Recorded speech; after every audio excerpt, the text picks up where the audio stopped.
2003 में मार्च 28 तारीख को मेरे को सपना आया। एक बेटा मेरा अंक 5 है। क्या है?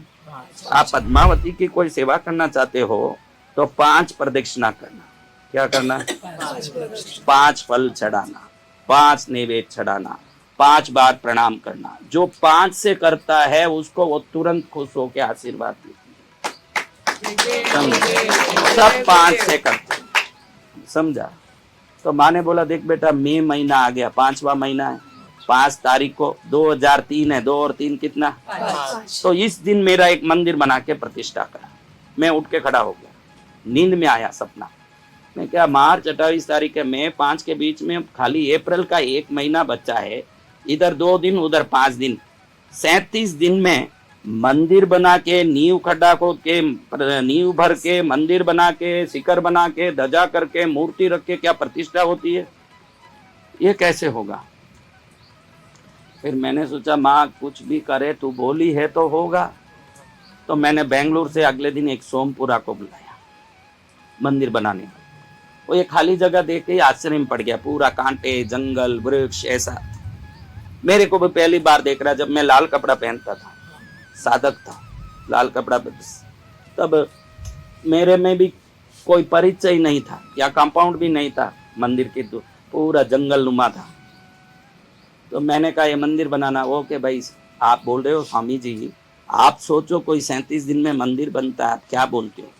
फिर भी आप बोलते हो तो मैं एक काम आइडिया देता हूँ कि नींव भर दो, ईंटों से गबरा बना दो, ईंटों से शिखर बना दो, ऊपर आंबल सारा रख के ध्वजा चढ़ा दो, बाद में सब काम होता रहेगा, खाली अंदर मार्बल लगा के मूर्ति बैठा दो।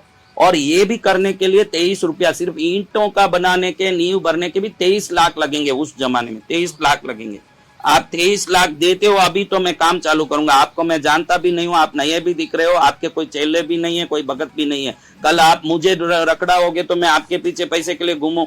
पहले नोट रखो फिर मैं काम करूंगा, ऐसे बोलता है। मेरे मन में ऐसे गुस्सा आया, देखो मेरे को ऐसे बोलता है, तब से ही मैं बड़ा अकड़ से रहता हूँ, आज भी अकड़ से ही रहता हूँ। तो मैं सोचा कि भाई माँ ऐसे बोल रही है तो कैसे ये मंदिर बनेगा? तो बोल रही है कि मार्च 5 तारीख को बना दे, मई 5 तारीख को। ये बोल रहा है 23 लाख लाओ, मैं कैसे करूं? लेकिन अचानक ऐसे मुंह से निकल गया मेरे, कल दोपहर में 3 बजे आना, तुमको पैसा दे दूंगा। मुझे कोई जानता भी नहीं, मैं घर छोड़ के आ गया था, मेरा कोई लेना देना नहीं। वास्तवता बोलूं तो 5,000 भी नहीं दे सकता, 23 लाख तो बहुत दूर की बात। अब मैं क्या करूं? तो एकदम विचार में पड़ गया, घबरा गया। लेकिन फिर मैं बहुत बड़ा 9 फुट का, ये 2 कुंड है, अभी ये 3 फुट का है, ऐसे 9 फुट बाई 9 फुट का 6 फुट ऊंचे कुंड में मौसम भी जितने बड़े बड़े आहुति होमता था। उस समय लोग लाके बादाम अखरोट दे के जाते थे, कूट कूट के सब डालता था। तो ऐसे हवन करके बैठा था, रात में 9 बजी होगी, मैं सोचता हूँ कल 3 बजे आएगा, पैसा कैसे देंगे? लेकिन हवन करता था। उस समय बेंगलुरु चिकपेट से रात में 9 बजे एक आदमी आया, तब गेट भी नहीं, यहाँ कोई चीज नहीं है, बिल्डिंगों कोई नहीं है, मंदिर नहीं है, नहीं कुछ नहीं। ये छोटा सा लाल सिंहासन यहाँ है, अभी भी जाना दर्शन करना, ये मंदिर के बाद वही पुराना सिंहासन ना, खुले में वहाँ बैठ के हम सेवा करते थे और पूरा खुला पड़ा रहता था। वो सिंहासन आज भी यहाँ उसके लिए रखा है कि वो सिद्धि का स्थान है, किसी को मालूम नहीं है, मंदिर के बाहर है, वो सीमेंट से बना हुआ सिंहासन। उधर ही हवन करते बैठा था। रात में वो आया कि मेरी पत्नी कमला देवी ईसरानी, पेशाब की जगह कैंसर होने से डॉक्टर ने 6 कीमोथेरेपी देके अब घर ले जाने बोला, क्योंकि पेशाब की जगह कैंसर होने से रस्सी गिरती है। तो अब उसको बोल दिया 2-3 दिन का कैसे घर ले जाओ। तो किसी ने बोला स्वामी जी के पास जाओ, इनका दर्शन करने से सब ठीक हो जाता है, तो तुम स्वामी जी के पास जाके विनती करो, ऐसे बोला। तो मैं यहाँ आया हूँ। मैं सोचा ये पत्नी को तो लाया नहीं है, इसको क्या ठीक करूं, ये तो ठीक ही है। अब क्या करूं?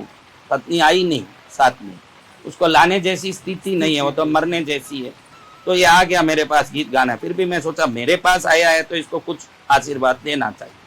तो वो जो हवन का राग था वो मैंने थोड़ा दिया, हवन का राग, इसको 3 टाइम पानी में डाल के पीने बोलो, तेरी पत्नी को पिलाओ। मुंह खुलता है ना, उबलक खुलता है, मुंह खुलता है, खाती पीती है, लेकिन उसको अब प्राण नहीं है शरीर। मैं कि इसको पिलाओ, जाओ तुम शांति से। वो गया, अगले दिन 3 बज गए, अगले दिन 3 बज गए। अब 3 बजते वो सोमपुर आ गया, महाराज जी 23 लाख दो। आपने बोला ना 23 लाख, क्योंकि आप एक दिन आज भी निकल गया, अब है ही 35 दिन। 35 दिन में मंदिर बनाने, राजस्थान से पत्थर भेजने में ही 12-15 दिन लग जाएंगे, फिर 20 दिन के अंदर सब काम करना। ये 10-15 दिन जब तक राजस्थान से माल नहीं आ जाए, जब तक हम नींव खोदना, नींव भरना, ईंटों का बनाना, वो सब करेंगे हम। तो आप तुरंत पैसा दो। अब मैं इसको कैसे बोलूं, कल मैं आवेश में बोल दिया था, भाई मेरे पास तो पैसा है नहीं, मैं कैसे आवेश में बोलूं। तो मैं एकदम ऐसे खड़ा ही हूँ। वो कल जो 9 बजे गया ना, वो वापस आ गया। जो कल 9 बजे रात लेके गया ना, मैं सोचा इसकी पत्नी और सीरियस हो गई या क्या हो गया, ये अचानक आ गया, क्योंकि बिना मतलब कौन आएगा भाई। तो ये कोई पत्नी को गड़बड़ हो गया इसलिए आया होगा। तो वो आके के महाराज जी प्रणाम। क्या भाई कल ले गए, बसम दिया क्या पत्नी को? सुबह दे दिया महाराज। फिर क्यों आए? वो नहीं महाराज, रात में यहाँ से 9 बजे निकला ना, घर पहुंचा 2 बजे, और जैसे ही सोया देवी आई मेरे सपने में। और देवी आ, उसका ही नाम, अभी वो पद्मावती का मेन मंदिर 10 दिया जल रहा, वहां तुम दर्शन करके आए ना, उसके ऊपर जिसका नाम लिखा है उसी की बात मैं करता हूँ। ऊपर उसका नाम लिखा हुआ, उसी की बात में करता। तो वो आके कह के महाराज जी रात में देवी आई सपने में, कहती है कि मेरा मंदिर में 5 से पहले बनना है और 3 बजे सोमपुरा वहां खड़ा रहेगा, और मेरे बेटे ने बोल दिया कि आज 23 लाख देगा, तो 23 लाख लेके अभी के अभी निकल, ये मेरा आदेश है। ऐसे माँ ने बोला तो मैं 23 लाख सूटकेस में लेके यहाँ आया हूँ। महाराज आप तुरंत ये सोमपुरा को दीजिए, ये सोमपुरा को ये पैसा दीजिए। तो मैंने तुरंत बोला, देख माँ, मुझे हाथ भी नहीं लगाना पड़ा, ना मेरे को किसी के सामने झुकना पड़ा, माँ ने पैसा भेजा। मैं क्या, आप गिन के दीजिए महाराज। के हम साधु गिनते नहीं है भाई, वो तो गिनने वाले अकाउंटेंट होते हैं, गिनते। हमको जरूरत पड़ता तो हम भी गिनते, लेकिन हमको नहीं गिनना है। तुम गिनो, तुम ले लो, मेरा काम होना चाहिए। जिसके पास 23 लाख देने को भी मंदिर बनाने पैसा नहीं था, उस मंदिर के माह में 5 की प्रतिष्ठा में 400 बसें आई इस तीर्थ में, 400 बसें आई। जीवित है। उसी समय उसका वो जो पेशाब का कैंसर था 3 दिन में अपने आप गायब हो गया, और वो आदमी ने बहुत इस तीर्थ में खर्च किया, अंदर का शिखर कलश का भी लाभ लिया, और बहुत लाभ लिया, बहुत उसकी भक्ति हो गई, और बहुत काम। आज भी वो औरत जीवित ही है, अभी मरी नहीं। ये बात 2003 की है, 21 साल हो गए और अच्छी है, आज भी उसको कुछ नहीं हुआ। तो माँ ने ऐसे उस समय बनाया, और प्रतिष्ठा हमको 23 लाख मंदिर बनाने भी देने की शक्ति नहीं थी। मंदिर के समय 7 लाख लेके गाने के लिए अनुराधा पौडवाल आई, कितने ही बड़े बड़े कलाकार आए, और 1.5 लाख लोग रोज प्रतिष्ठा के समय खाना खाते थे। और मैं सोचा भाई ये प्रतिष्ठा है, मैं तो साधु नहीं हूँ, और कोई ना कोई आचार्य होंगे तो ही साधु होंगे तो ही प्रतिष्ठा होगी। ये अचानक माँ बोल दी, अब इधर कौन आएगा? माँ मेरे को बोली कि तू काहे लिए ये सब करता है? मैंने तारीख बोली है ना तेरे को, उस तारीख पर प्रतिष्ठा करने जिसको आना होगा आएगा, तू किधर भी जाने का नहीं और कोई भी बात करने का नहीं, साथ अपने काम में लग। मेरे रात दिन चिंता आवे कि महाराज अब कैसे होगा हमारा, क्या हालत होगी। कोई भी साधु होगा तो ये, क्योंकि 3 पार्षनाथ थे, अंजन करना, पंचकल्याण, प्रतिष्ठा सब होना है, तो ये कैसे होगा। माँ बोलती तू साथ बैठ, मैंने तारीख बोला तो सब होगा। प्रतिष्ठा का उत्सव आज चालू होना है, और उसी समय सेलम से विहार करते करते स्थूल भद्रसूरी विहार करके आचार्य अपने ठाणे के साथ यहाँ आ गए। बिन बोले ही खुद ही प्रतिष्ठा में निश्रा हो गई, और धूमधाम से सब प्रतिष्ठा ही हो गई। और वही आ गए, जैसे वो बोले कि मेरे को कोई बुला रहा जैसे लगा, मैं आ गया यहाँ, मेरे को कोई बुला रहा ऐसे लग रहा था, तो मैं पहुंच गया। आचार्य क्या, कितने मुनि क्या, गणी क्या, पन्यास क्या, साधु क्या, बिन बुलाए सब हाजिर। और उसके बाद तो मैं ही दीक्षा ले लिया था, वो तो बात अलग हो गई। लेकिन ऐसे तो कितने, जब ये पूरा मंदिर बना दिया, पूरा सब बना दिया। वो प्रतिष्ठा इनके गुरु मणिप्रभ सागर जी महाराज, जो इनकी बहन के गुरु जो हैं मणिप्रभ सागर जी महाराज से करवाए। तब सपना आया कि केसर मत लेना, क्या सपना है? फिर माँ कान में बोल रही है केसर मत लेना, बोला जो सुना ना, केसर मत लेना प्रतिष्ठा में। मैं क्या, ये तो जैन मंदिर है, हर आदमी अंदर घुस के मूल के बारे में पूजा करेगा, बिना केसर के कोई होगा? लाखों लोग पूजा करेंगे, कितना केसर? मत लेना, तू मत लेना। तो कैसे होगा, क्या होगा? तो फिर प्रतिष्ठा 13 दिन की चली। पहले दिन वो विधिकारक आए, अश्विन गुरुजी थे, बोले के लिस्ट के हिसाब से 1.5 किलो केसर का महाराज सब चीज दे दिया, केसर नहीं दे रहे हैं, अभी प्रोग्राम चालू करना, अर्जेंट दो, हमको घोटना है केसर।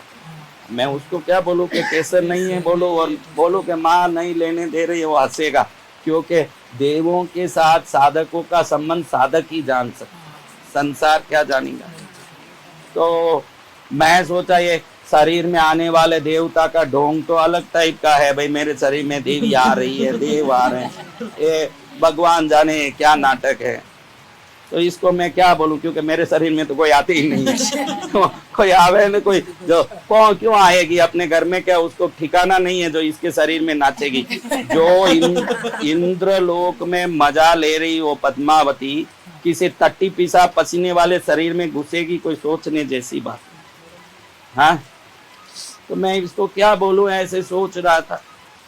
इतने में इतना बड़ा पार्सल कुरियर में आया, खोल के देखो तो 1.5 किलो केसर है उसमें, और अभी चाहिए केसर। लेटर आया राजकोट से कि राजकोट मणियार मंदिर में मैं दर्शन करने गया, और मैं दर्शन करने गया, हमारा परम भगत है आज, उसके बाद वो बड़ा भगत बन गया हमारा। तो उधर देखा कृष्णगिरी तमिलनाडु में प्रतिष्ठा का पोस्टर, और मैं पढ़ते पढ़ते अंदर गया, मैं रोज वहां पूजा करने जाता हूँ। मैं ऐसे ही देखा कोई प्रतिष्ठा होगी, अंदर पूजा करके आ गया, और वापस आके सोया तो सपने में पद्मावती देवी आई। सुबह जो तू पोस्टर पढ़ा जिस तीर्थ का तमिलनाडु में, उधर प्रतिष्ठा के लिए 1.5 किलो केसर तुझे ही भेजना,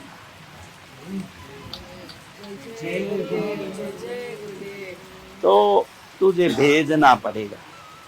तो उसी दिन केसर आया, जो सामने जैसे वो सोमपुरा खड़ा है वो केस लेके आया, जैसे वो सरिया वाला खड़ा है वो केस लेके आया, वैसे ये विधिकारक खड़ा है ना, वो केसर लेके आया कुरियर, और कुरियर वाला केसर लेके आ गया। पूरा पढ़ा मैंने, फिर उसको फोन करके धन्यवाद करवाया, धन्यवाद भाई आपने केसर भेजाओगे। धन्यवाद क्या, हम धन्यवाद के पात्र हो गए कि हमारा केसर इस तीर्थ में लग रहा है, और माँ ने खुद हमको आदेश दिया कि तू केसर भेज बेटा, समझा। तो जब इस तीर्थ को चलाने जितना चाहिए, मैंने मेरे जीवन में किसी को तो पैसा दे के ये करके देखो, इस तीर्थ में 40 अखंड दिया जलते, जो वर्ल्ड का एक ही तीर्थ है। 4 करोड़ रुपया सिर्फ साल का यहाँ घी का खर्चा है, 4 करोड़ रुपया हवन में जाता है, दियो में जाता है। 7000 किलो घी तो सिर्फ दीपक में जाता है वर्ष में, और हवन में, हर हवन में 7000, 10,000, 15,000, 6,000, 3,000 किलो घी डालते हैं। 40,000, 30,000 किलो मेवा डालते हैं। कोल्हापुर में, काशी में जहाँ हवन किया, 30,000 किलो मेवा औषधि और 10,000 किलो घी डाला है। तो 4 करोड़ रुपया तो घी का खर्चा है। और कैसे आता है, अभी देखो ना, कोई कार्यक्रम में आओगे, अभी तुमको पता ही नहीं है, यहाँ कार्यक्रम चलते समय आओ, असम से, बिहार से, उड़ीसा से, बंगाल से, कैमरा मैनों को पूछो, सब देखते हैं